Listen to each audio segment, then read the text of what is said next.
Hello বন্ধুরা, একটা নতুন ভিডিও নিয়ে চলে আসলাম। এটা গ্ল্যামার ডিজিটাল। তো এর হাফ ইঞ্জিন করা হচ্ছে।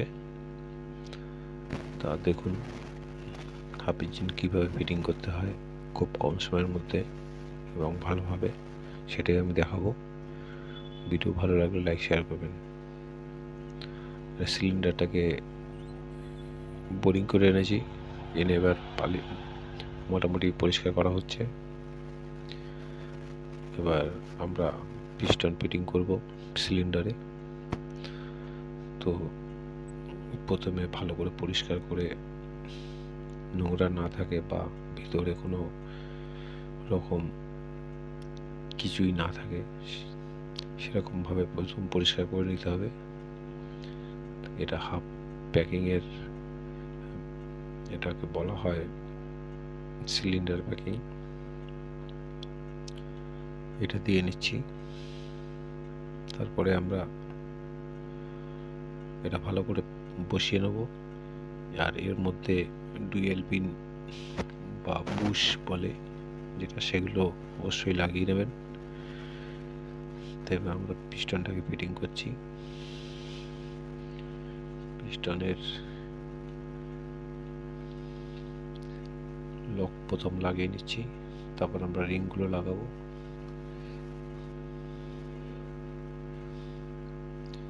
পিস্টন রিং অনেকে অনেক রকম বলে, এদিকে লাগাতে হবে ওদিকে লাগাতে হবে।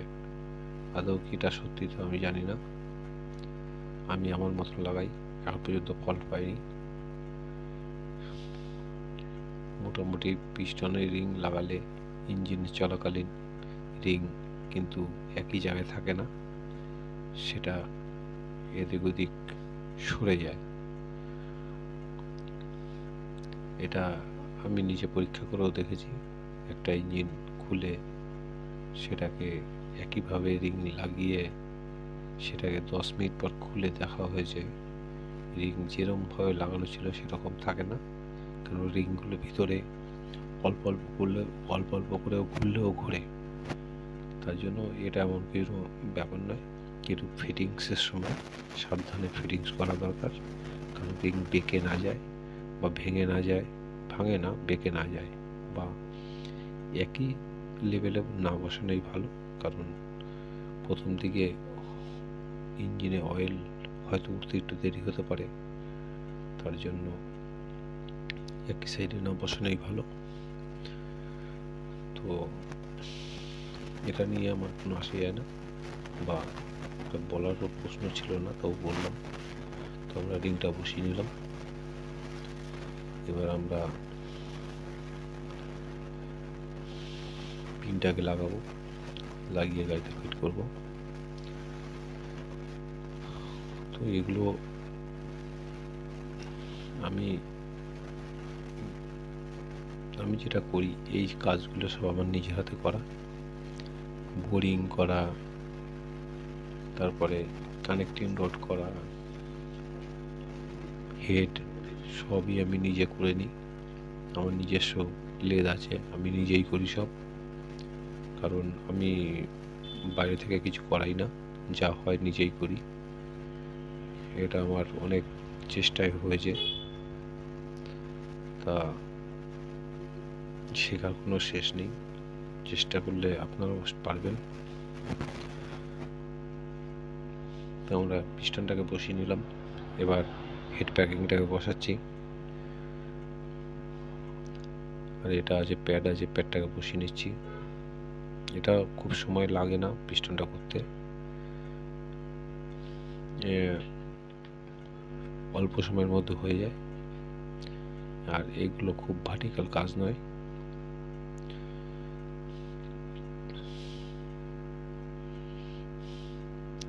কারণ যেটা আমি বুঝতে পারছি, আমার এখানে একটা ছেলে এসে সবসময় বসে থাকতো, সে একটা গাড়ি কিনে ইঞ্জিন খুলে ফেলেছে। সে হয়তো আদৌ জানে না যে ইঞ্জিনের সম্বন্ধে, যে কোনটা কি হলে কি রোগ হয় বা কোনটা আওয়াজ কি হলে কি হয়, এগুলো তার জ্ঞান নেই। কিন্তু সে ইঞ্জিন খুলে আবার ফিটিং করে দিয়েছে। তার জন্য তাকে ধন্যবাদ জানাই, কারণ সে চেষ্টা করেছে। চেষ্টা করে সফল হয়েছে। সে রোগ ধরতে না বললে কোনো আসে যায় না, কিন্তু ইঞ্জিনটা খুলে সে ফিটিং করেছে, সেটাই বড় কথা। এই জন্যই বলছি চেষ্টা করতে হবে, সাফল্য অবশ্যই পাবেন, আজ হোক বা কাল হোক। আর এই ভিডিওগুলো দেখা এমন কিছু খারাপ নয়, মেকানিক্যাল ভিডিও, ইলেকট্রিক্যাল ভিডিও এগুলো দেখা প্রচুর ভালো, কারণ এগুলো অনেক রকম বুদ্ধি খোলে।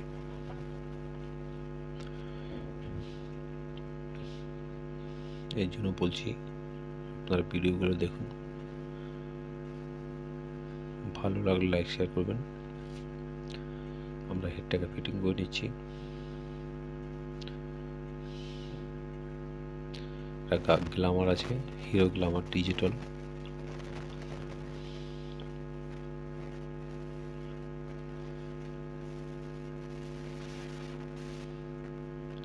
এবার আমরা হেডের নাটগুলো সব লাগিয়ে দেবো। অ্যাকচুয়ালি যেটা ব্যাপার হলো, ভিডিও খুব ভালো করে বানানোর সময় হয় না, আর এডিট করতে গেলেও অনেক সময়ের ব্যাপার থাকে, এগুলো কম করা সম্ভব হয় না, তো একটু খারাপ এদিক ওদিক হয়। এগুলো কিছু মনে করবেন না, কারণ এই সময়গুলো আমাদের বেছে নেওয়া সম্ভব হয় না,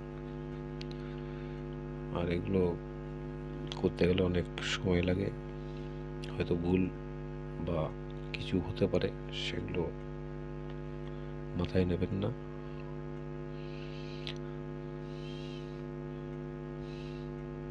আমরা নাটগুলো টাইট করে নিচ্ছি হেডের।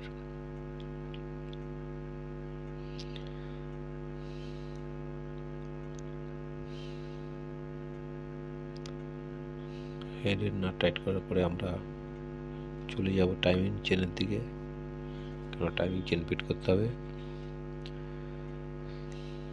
টাইমিং চেন ফিট করার পর বাকি কাজগুলো আমাদের মিস্ত্রি আছে তারাই করবে, শুধু আমার এই অবধি কাজ করার, এটাই করে তাদের হাতে তুলে দেবো, তারপর তারা বাকি কাজটা কমপ্লিট করবে। এই প্যাডটা লাগিয়ে নিলাম।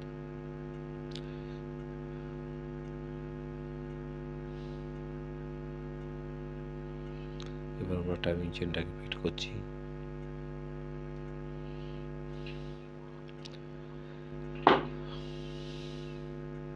এটা অরিজিনাল টাইমিং চেন আছে, আর এই চেনগুলো লোকাল লাগানো ঠিক নয়, বা ডুপ্লিকেট লাগানো ঠিক নয়। এখনকার বেশিরভাগ দোকানে ডুপ্লিকেট মাল ভরে গেছে, একটু সতর্ক থাকবেন, কারণ পয়সা দিয়ে কিনবো, ডুপ্লিকেট মাল কিনলে আপনার টেকসই হবে না, পার্টিও গালাগালি করবে। এই জন্য সতর্ক থাকবেন যাতে ডুপ্লিকেট মাল বেশি না হয়। এগুলো গ্রাম গায়ে বেশি ডুপ্লিকেট হয়, কারণ গ্রাম গায়ে অনেক মিস্ত্রি আছে যারা বুঝতে পারে না। খারাপ ভাববেন না, এটা ভালো কথা বলছি, এরকম আমারও হয়েছে, যার জন্য আপনাদের সতর্ক কথা বলছি। অরিজিনাল টাইমিং চেন লাগালে হয়তো 6-7 মাস, 8 মাস, 1 বছর, 1.5 বছরও চলে, কিন্তু লোকাল হলে 1 মাসের মধ্যে খারাপ হয়ে যায়। ডুপ্লিকেট মালগুলো, লোকাল মালে একটু বেশি চলে, কিন্তু ডুপ্লিকেট মাল একদমই চলে না। তো এই দিক দিয়ে সতর্ক থাকবেন, পয়সা দিয়ে কিনবেন কিন্তু খারাপ মাল নেবেন না। এবার আমরা স্পকেটটা লাগাবো।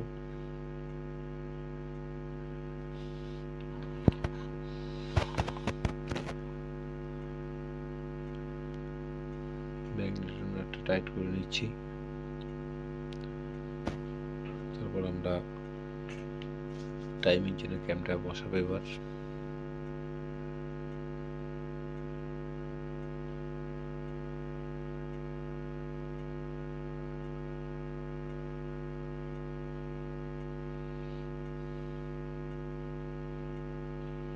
ক্যামটা বসাচ্ছি। এর টাইমিং এটা বলার কিছু নেই, এটা আপনারাও জানেন টাইমিং কিভাবে মেলাতে হয়। মাথায় একটা দাগ আছে আর এইটা সোজাভাবে লাগিয়ে দিলেই হয়, কিন্তু সাইড থেকে দেখলে মনে হয় একটু উঁচু আছে, সেটাই মনে করে রাখবেন। টাইমিং চেনের সন্ধে এর বলার কিছু নেই।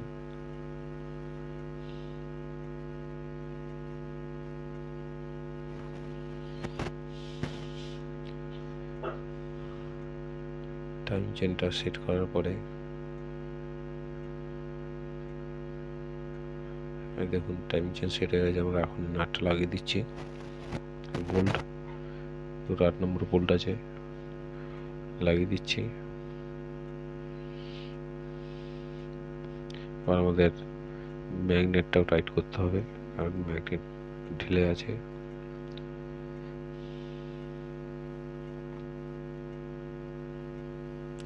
ভালো করে টাইট করে ম্যাগনেটটা টাইট করব। করার পরে এবার আমরা কভারটাকে ফিট করব। আপনার ভিডিওটা দেখুন, আমি অবধি রাখছি। এবার ম্যাগনেট কভার লাগিয়ে ঢাকনাটা স্পকারের ঢাকনাটা লাগিয়ে কমপ্লিট করে দেবো।